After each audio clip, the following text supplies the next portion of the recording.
Live from the nation's capital, this is the National News Desk, America's News Now. I'm Dee Gatton, and we continue to follow that breaking news after days of warnings. Israel launching sweeping airstrikes on Iran. Let's get straight to Jeff Harris at the Live Desk with what we know right now, Jeff.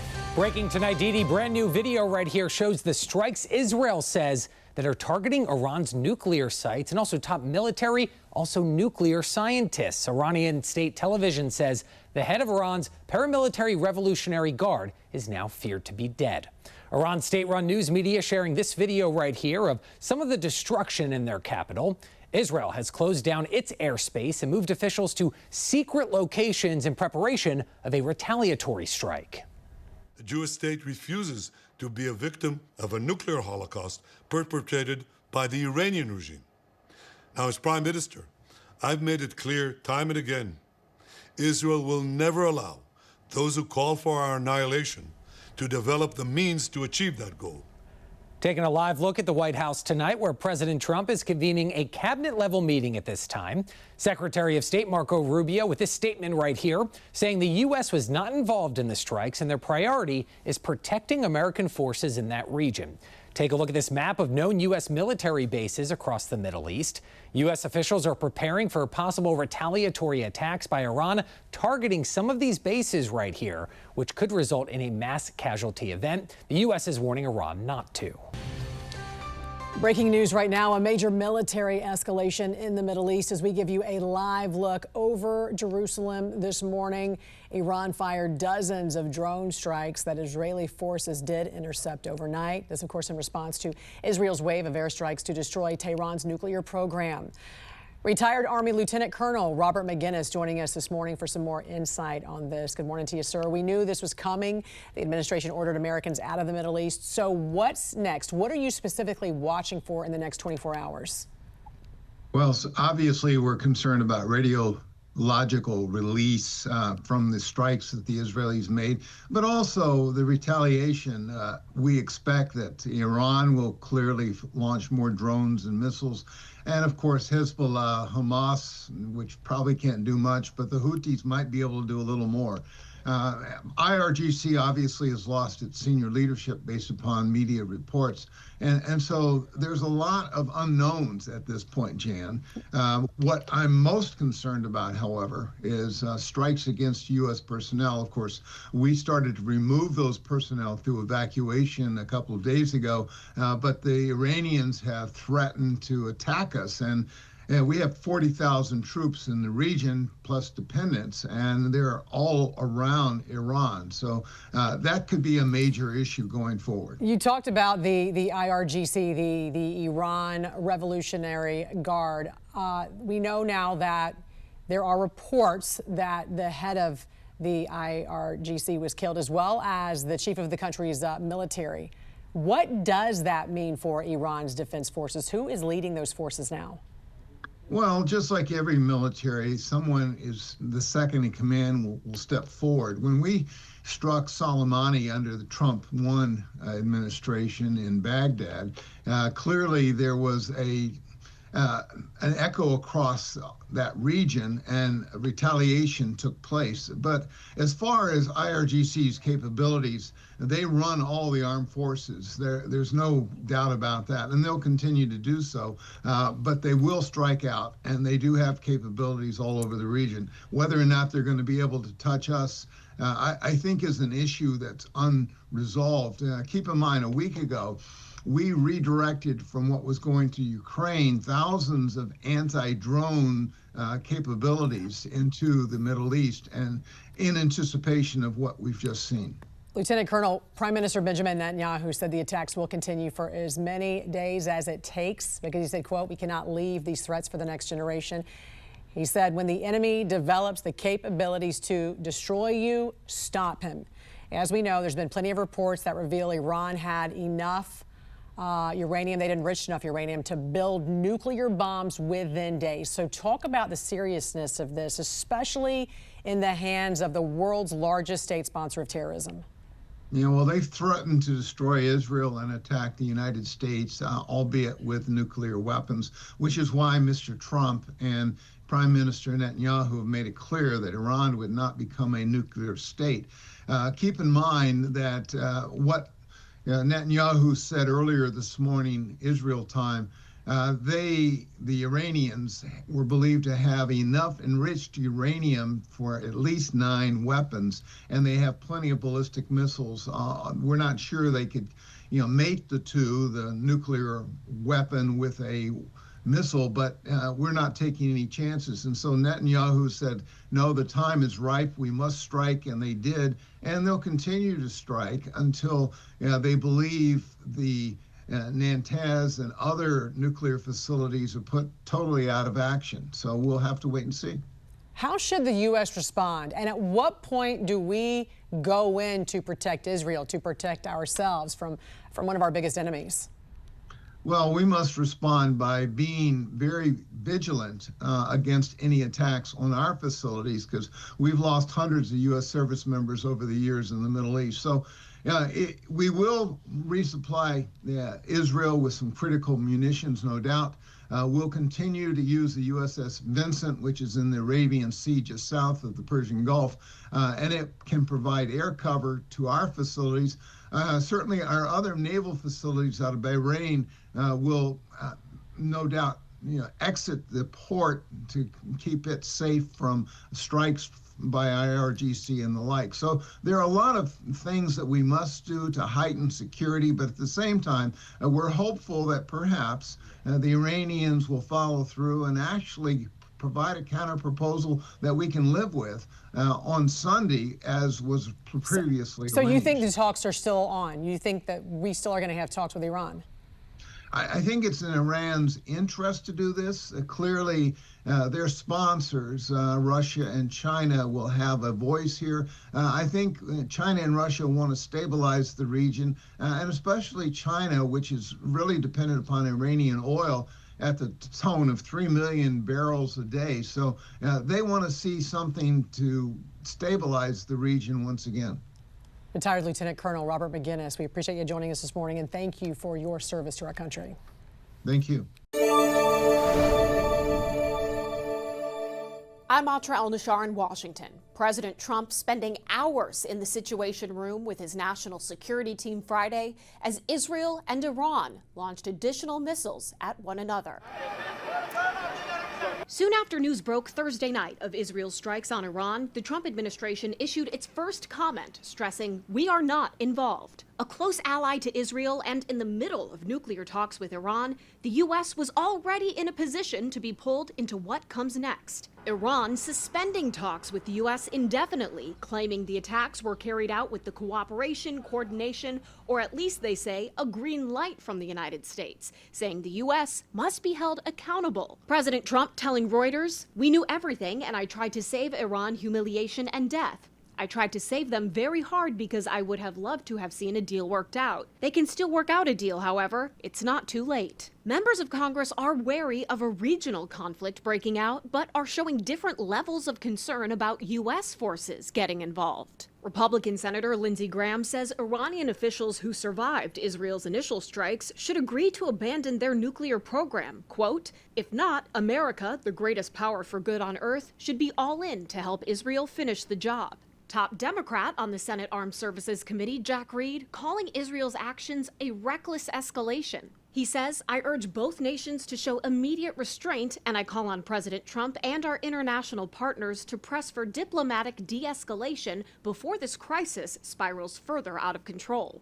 It's inevitable the U.S. will feel an economic impact from this conflict. Stocks were down Friday over the geopolitical instability, and oil prices saw an immediate spike. Gas Buddy's Patrick DeHaan tells me he expects gas prices to rise 10 to 25 cents over the next couple of weeks. Conflict increases risk of oil flows being disrupted. The degree of what happens from here on out depends on the degree in which Iran responds, or if Israel escalates the situation and has new attacks. So far, de-escalation seems out of the question. In Washington, I'm Atra El-Nashar reporting. I'm national correspondent Kayla Gaskins in Washington. Tensions boiling in the Middle East as Iranian state TV says more missiles are headed to Israel. Missiles raining down on Tel Aviv Friday evening.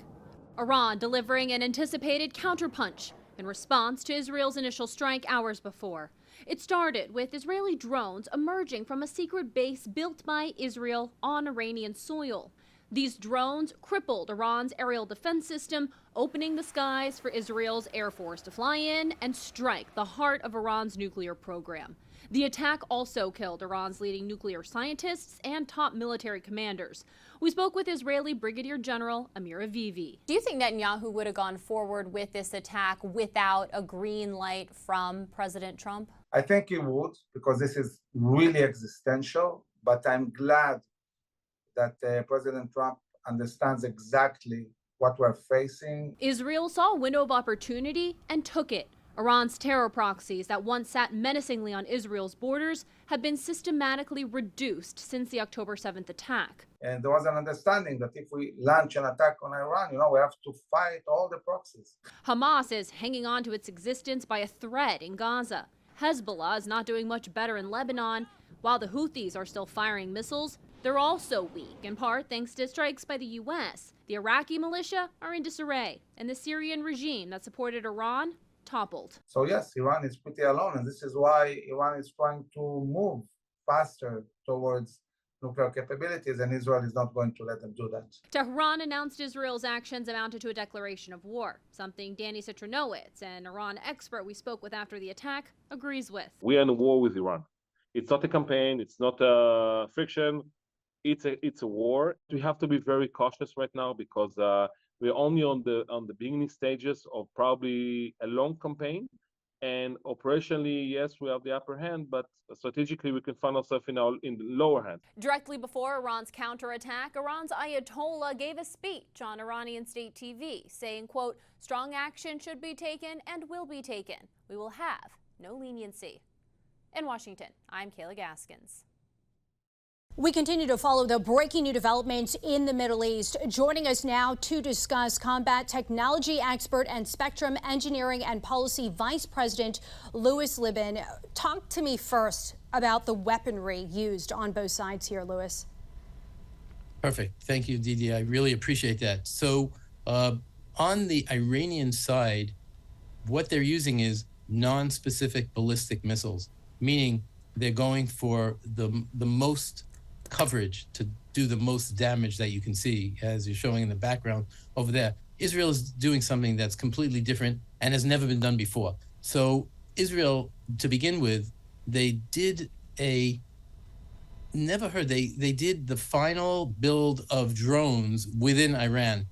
It was a decapitation strike that eliminated the enemy threat, the nuclear facilities, the intelligence gathering, the precision, the actual scientists. It was the result of really deep, long-term reconnaissance.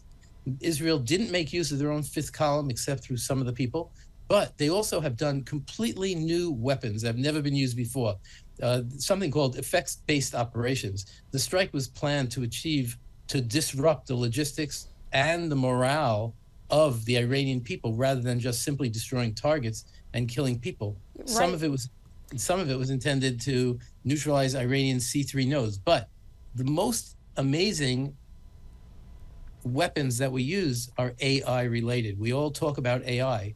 AI was applied in a major role. In one portion that they did, they formed mosaic warfare, which is a disaggregated semi-autonomous system using drones, satellites, sensors. They all work in an ad hoc combination. It is a new type of warfare that they're navigating right now. Absolutely. There are now also heightened concerns that Iran could retaliate against the U.S. for helping Israel basically shield itself in the strikes. What does this mean for us, though, here at home? What could this look like? So it could get pretty messy in the United States because we already have our own issues that we're dealing with right now. So we're worried about the full-scale regional war. We're worried about closure of strategic waterways. Within the U.S., escalation of terrorism, cyber attacks, collapse of fragile states, not in the U.S., but the ones nearby in the Middle East, Lebanon, Iraq, Syria arena, diplomatic shifts and alignments. We don't want the U.S. to make enemies of everyone. This could also force a mass displacement and a new humanitarian crisis. And the proxies of Iran will be weakened. We don't even know what that means, meaning who will be in charge. So there are a lot of potential impacts. As you know, Iran already suspended nuclear talks with the U.S. If the Iranians don't sign an agreement with the U.S., could that prompt the U.S. to finish what Israel started? Well, the world has a big challenge right now. Iran cannot get nuclear weapons for the sole reason they will use them. So yes, if it turns out to be a U.S. issue, it shouldn't be, but it is a global issue. And if the world doesn't attack this now, then we're just kicking it down the can down the road a little bit. And without the U.S. support, as we know, the risk of escalation increases. So the worst case, of course, is this nuclear brinksmanship. And the U.S. Army wargaming suggests that once this nuclear threshold is crossed, retaliation becomes more imaginable, even nuclear. So we're pretty scared out there. It is alarming, as well as the timing of all of this, raising concerns. Louis Libin, also part of One Media. We greatly appreciate your time tonight on the National News Desk. Anytime, my pleasure.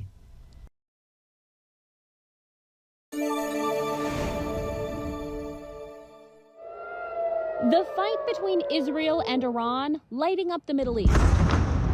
The world waiting to see if the U.S. will remain on the sidelines. On Sunday, President Trump telling ABC News it's possible we could get involved, but we are not involved at this moment. Israel continues systematically taking out Iran's top nuclear scientists and officials. I can inform you, Brett, that moments ago, we also got the chief intelligence officer and his deputy in Tehran. But U.S. officials saying President Trump made it clear to Israel he's against an assassination of Iran's Ayatollah. Israel's President Benjamin Netanyahu dancing around the question Sunday. Is that true? Actually, there's so many false reports of conversations that never happened, and I'm not going to get into that. Trump aiming to prevent the war from escalating further in hopes diplomatic talks can resume. I think it's time for a deal, and we'll see what happens, but sometimes they have to fight it out, but we're going to see what happens. I think there's a good chance there'll be a deal. Netanyahu telling Fox News their intelligence shows Iran was behind the 2 assassination attempts on President Trump last summer. Through proxies, yes. Through their intel, yes. They want to kill him. Look, he's enemy number 1. Iran's president had promised to take revenge against President Trump for his authorization of the strike that killed top Iranian general Qasem Soleimani during his first term. In 2022, Iran released an animated video of a targeted attack on Trump. Meanwhile, for Israel to achieve its ultimate goal of destroying Iran's nuclear facilities, it will either need incredible ingenuity or, many believe, help from the United States. The main nuclear site, Fordow, is nestled deep inside a mountain. Israel doesn't have a bomb powerful enough to reach the site, but Israel's ambassador to the U.S., Michael Leiter, says they have other ways. Not everything is a matter of, taking to the skies and bombing from afar. But you're certain you can wipe out Fordow? We're certain that we can set back the nuclear weapons system development within Iran for a very, very long time. The United States does have bombs called bunker busters, powerful enough to destroy the site and the planes to drop them, all currently sitting within flying distance of Iran. All it would take is a green light from President Trump. I'm Kayla Gaskins reporting.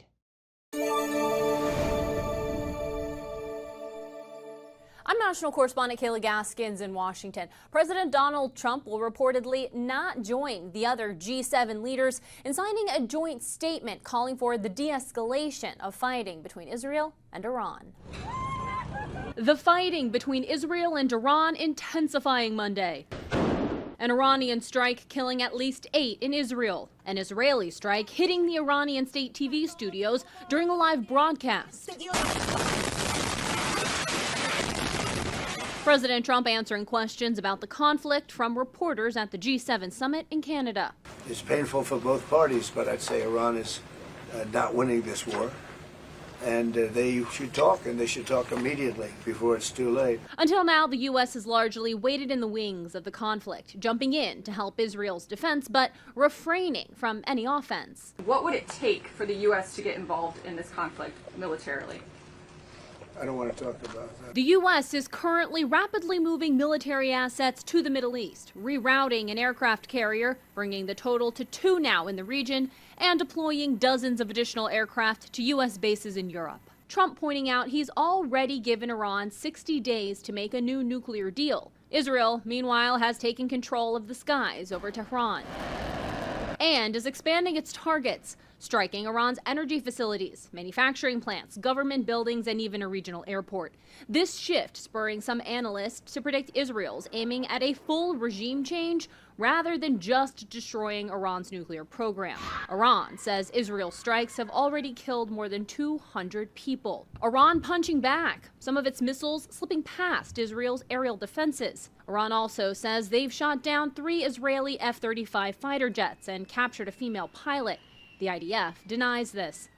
On Capitol Hill, lawmakers split on the possibility of the U.S. getting involved militarily. Senator Tim Kaine introducing legislation to prevent President Trump from using military force against Iran without Congress's approval.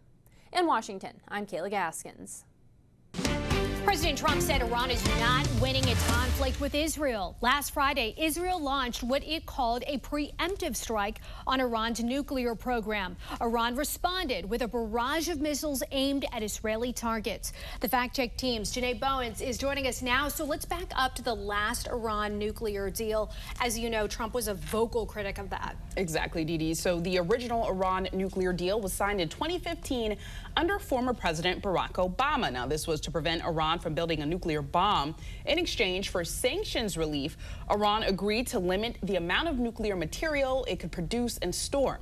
In 2016, the agreement went into effect. All of this is according to the Council on Foreign Relations. And President Trump didn't think it went far enough. Exactly. So President Trump withdrew in 2018 during his first term, saying it didn't address Iran's missile program or support for terror groups. Now, he reimposed those sanctions and demanded Iran stop threats against Israel and end human rights abuses. Janae, thank you. And with this conflict, many Americans thinking, how does this impact me? A little later, Janae will be back to discuss how this conflict could impact your wallet.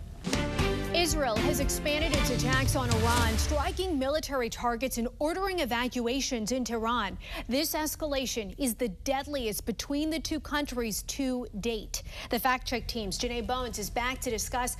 Let's start with the history, Janae, of the conflict between Iran, Israel, and the U.S. Yeah, Dee Dee. So this conflict goes back to 1979, when Iran's Islamic Revolution overthrew the U.S.-backed Shah and established a religious regime. Now, since then, Iran has called for Israel's destruction. Israel responded with airstrikes on Iranian proxies in Syria, Lebanon, and Gaza, seeing Iran as its biggest threat. Now, the U.S. has tried to limit Iran's nuclear program, most notably through the 2015 nuclear deal. However, President Trump withdrew in 2018, saying Iran couldn't be trusted. Back here at home, on the consumer side, the summer driving season is heating up. What does this mean for Americans and gas prices? Yeah, gas prices could go up. That's according to analysts who say Americans may pay up to 30 cents more per gallon by July 4th. Now, Israel's largest refinery in Haifa was hit, and Iran is a top oil producer. If Iran blocks the Strait of Hormuz, a key oil passage, prices could jump even more. All right, we know you're staying on top of it. Janae, thank you. For more on this fact-check team topic, including links to their sources, scan the QR code or visit thenationaldesk.com. Here, President Trump saying he is seeking, quote, a real end to the conflict with Israel and Iran, and had this to say to reporters aboard Air Force One. An end, a real end, not a ceasefire, an end. So something that would be permanent. Yeah, or giving up entirely. That's okay too. Are you close there? Is that possible? Is that possible in the next 24 Why not? Certainly possible. Complete give up. That's possible, yeah. He also reiterated on his stance with to keep nuclear weapons from Iran while speaking to reporters. Doing pretty well. Right now, we're doing pretty well. Remember, Iran cannot have a nuclear weapon. It's very simple. We don't have to go too deep into it. They just can't have a nuclear weapon. Now, he was on his way back to Joint Base Andrews after leaving the G7 summit in Canada early. As the president says, he expects these next 2 days will reveal more about whether Israel plans to slow down or accelerate its attacks on Iran. And we're keeping watch of the breaking news out of Tel Aviv this morning as tensions are rising between the two Middle Eastern adversaries, Iran and Israel, as we enter day 5 of this ongoing tit-for-tat airstrikes and missiles being sent into Israel by Iran. Israel defense officials are saying 30 Iranian drones were intercepted. A new video overnight is also showing parts of an Iranian missile that fell into Israel just north of Tel Aviv, as the Israeli military warned about 330 people in a Tehran neighborhood to evacuate. About 9.5 million people live in the capital city of Iran there. And this morning, we're learning more about Americans stuck in Israel right now. Our national correspondent, Kayla Gaskins, brings us the latest live. Well, good morning. So many Americans in Israel right now are left scrambling to figure out how exactly they're going to get out of the country and back home. The main airport in Tel Aviv is shut down and all flights are canceled until further notice. The U.S. State Department has also issued a level 4 do not travel advisory for Israel. This morning, I spoke with some Americans who went to Tel Aviv last week for work, and then this fighting broke out, and now they can't figure out how to get home. They said the U.S. Embassy in Jerusalem is not being all that helpful to finding solutions. The only option appears to be to cross by land into Jordan, where there are some limited flights available. And this comes as the fighting just gets worse on the ground and really shows no sign of calming down. And the president calling his National Security Council team into the Situation Room as this conflict rises. Kayla Gaskins live in D.C. We appreciate the updates. Thanks so much.